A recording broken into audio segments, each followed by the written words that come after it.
I made it through the wilderness. I guess I made it through. I didn't know how much something until I found you. Virgin coconut oil. Like a vegan. Woo! Touch for the very first time. Like a vegan. Ate for the very first time? I don't know. Beautiful. Use some virgin coconut oil. A little bit of Madonna from the 80s. Alrighty, that was the Bohemian Vegan with Like a Virgin. Vegan. A virgin. Yeah, like a virgin. Yeah, like a virgin vegan. Like a vegan virgin. Ah, cool. Something like that. Anyway, this is Harry Sun G. Yes. The team of Harry Sun G. I remembered it. And I'm Raw Harry. I used to be dirty, but I went and had a shower, so now I'm Raw Harry. And it's Tuesday night in the Raw, in the kitchen, in my kitchen. Tuesday in the Raw, having a bit of vegan life. What are we doing tonight? Tonight we're doing shortbread bars. Now this is the first time we've done shortbread bars. If it doesn't work, it'll be the last time we do it.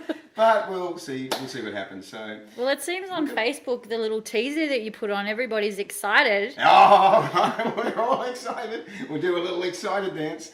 All right, let's hope it works because I've got these expectations to live up to. Okay. So, the base. Now, the base is going to be 4 ingredients. So that's going to be pretty easy. I'm making a fairly large quantity, so I've increased the actual quantities that I'm going to post when we post this video. So what we're going to do here, I've increased the quantities by 4. So I've got 8 cups of desiccated coconut. Whoa. I've got 2 cups, hang on, let's go this way. 2 cups of cashew. I hope this all fits. Might need 2 blenders. 1 cup of light agave syrup, which is going to, lovely, it's going to soak into the desiccated coconut. And while that's soaking in there, or while that's running out I should say, I'm going to also tip in, there's a teaspoon there of Himalayan salt, which has been brought by the Bohemian Vegan all the way back. Do you know what? I searched the whole of the Himalayas looking for Himalayan salt. Because here's a little known fact for you kids at home. There's no such a thing as Himalayan salt. It's a myth. Yeah, that's what I thought too. If you believe that. Because I wanted to bring some. I've got a Harbour Bridge for sale that you can buy. That's anyway. Okay, Okay, so what we're going to do, mix? we're going to mix this up. Start mixing this up. And I'll be back in just a moment. And it's looking good.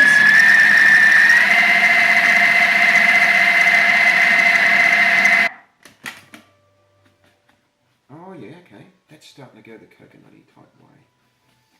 Coconutty type way. Give that a little bit. That's quite dry, it is.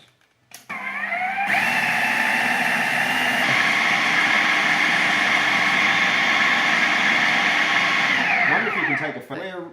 Alright, we're rolling. Okay, so what I've done is I've mixed up, this mixture is going to be used, 3/4 of this mixture for the base, the other quarter for the topping. It says if it sticks together when you pinch it, and yes, it is sticky when I pinch it, that it is, then it is well mixed. So there's a lot here. I may have exceeded 1 pan's worth, but actually no, hang on. I'm going to put 3/4 in the pan and leave 1/4 for the base. So we'll see how this works.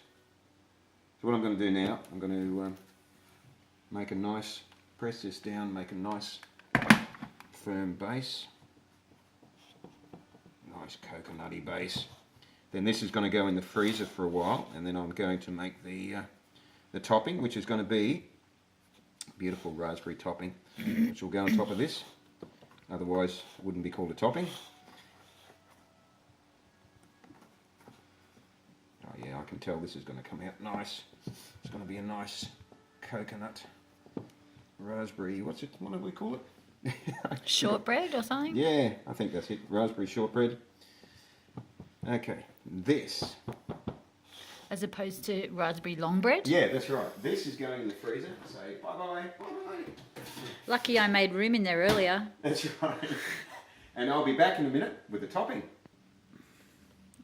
can talk. I noticed that from a young age. And people actually wanted me to try and stop talking. All right, here I am, ready to do the filling for these shortbread bars. I've got 6 cups of raspberries. Look at that. Woohoo! Doesn't that look great, eh? I just want to eat them all. They're like my favourite thing. Well, you will. 6 cups of raspberries. I've got 2 cups of dates there that have been soaked for a couple of hours and then the water has been drained out of them. So let's put this in the processor. Here we go. All those beautiful raspberries.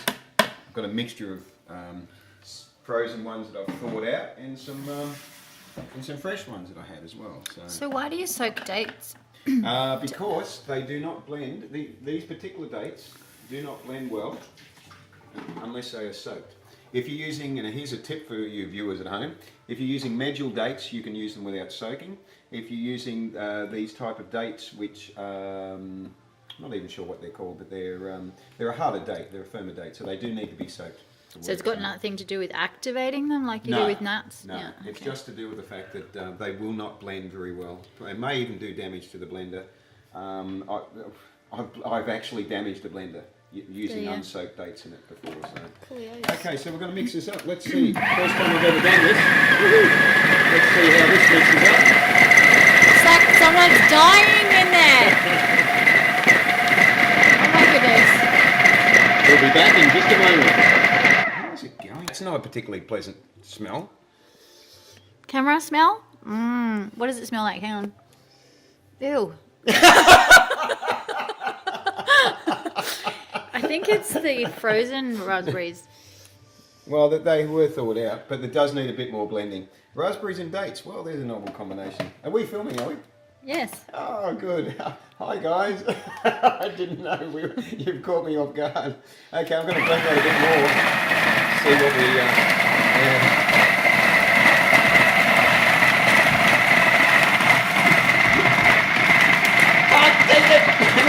we... Okay. All right. Well, you may notice that a moment ago I was blending dates and raspberries in a food processor. Now you may also, if you're paying careful attention, notice that this is no longer a food processor. This may lead you to the conclusion that it wasn't particularly successful, and you'd be right. So now I'm going to blend them.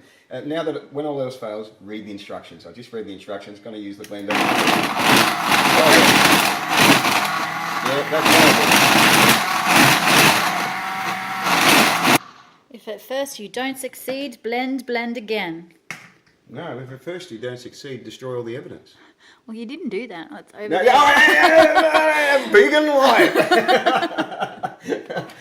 Okay, what do we got? Have we got something that looks usable here? This is a good question. Does it smell any better now? They need a sniffer thing on the camera. Actually, yes, it does.